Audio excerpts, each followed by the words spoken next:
Dear viewers, इस topic को अंग्रेजी में देखने के लिए देखिए हमारा इंग्लिश यूट्यूब चैनल। दृष्टि आईएएस के टू द पॉइंट प्रोग्राम में आपका स्वागत है। आज के एपिसोड में हम बात करेंगे लाइट वेट और पोर्टेबल पेमेंट सिस्टम यानी LPSS की। लेकिन सबसे पहले जान लेते हैं कि टॉपिक आखिर खबरों में क्यों है।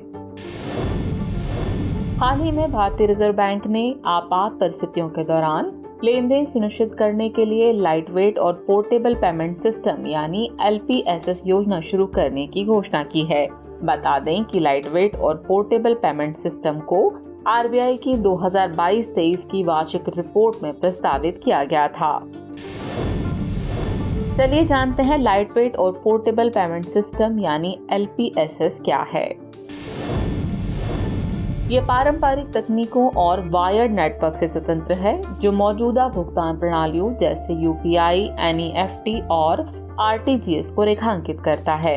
ये महत्वपूर्ण लेन देन, स्थिरता बनाए रखने और आवश्यक भुगतान सेवाओं की उपलब्धता सुनिश्चित करने के लिए एक बैकअप विकल्प के रूप में कार्य करता है। इसका उद्देश्य आपात स्थितियों के दौरान दक्षता सुनिश्चित करते हुए लचीलापन और भुगतान एवं निपटान प्रणाली की निरंतरता प्रदान करना है।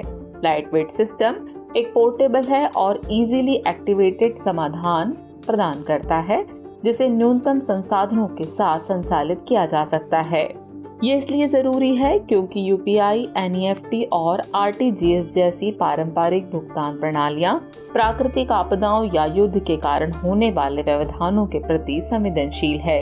विशेष रूप से जटिल वायर नेटवर्क और उन्नत IT अवसंरचना पर उनकी निर्भरता के कारण मौजूदा प्रणालियों में व्यवधान लिक्विडिटी पाइपलाइन को प्रभावित कर सकते हैं और आवश्यक भुगतान सेवाओं को बाधित कर सकते हैं। चलिए अब जानते हैं light weight and portable payment system की कार्यप्रणाली को। इस सिस्टम की कार्यप्रणाली को देखें तो इसे बहुत कम कर्मचारियों द्वारा कहीं से भी संचालित किया जा सकेगा। इस प्रणाली में प्रशिक्षित कर्मचारी होंगे जो सुरक्षित और कुशलता से भुगतान निपटान के संचालन को संभालेंगे। ये सरकारी एजेंसियों, वित्तीय संस्थानों, बाजार प्रतिभागियों और सेवा प्रदाताओं के साथ समन्वय भी करेंगे। ये प्रणाली केवल उन लेन देन को प्रक्रिया में लाएगी जो अर्थव्यवस्था की स्थिरता को बनाए रखने के लिए महत्वपूर्ण है, जैसे सरकार और बाजार से संबंधित लेन देन, जबकि खुदरा या व्यक्तिगत लेन देन को वैकल्पिक तरीकों से संचालित किया जा सकता है, जिन्हें नियंत्रित नहीं किया जाएगा। यह प्रणाली लेन देन की अखंडता एवं वैधता सुनिश्चित करने के लिए एक सरलीकृत तंत्र को नियोजित करेगी।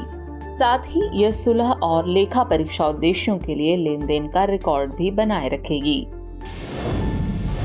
अब बात करते हैं NEFT के बारे में। NEFT का पूरा नाम नेशनल इलेक्ट्रॉनिक फंड ट्रांसफर है।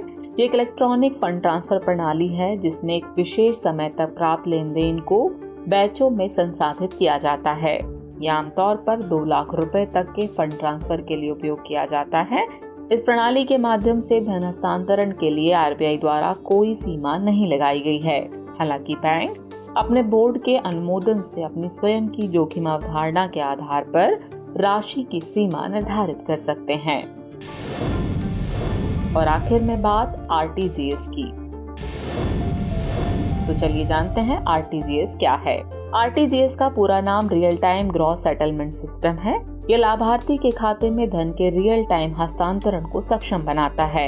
यह मुख्य रूप से बड़े मूल्य के तात्कालिक लेन देन के लिए उपयोग किया जाता है।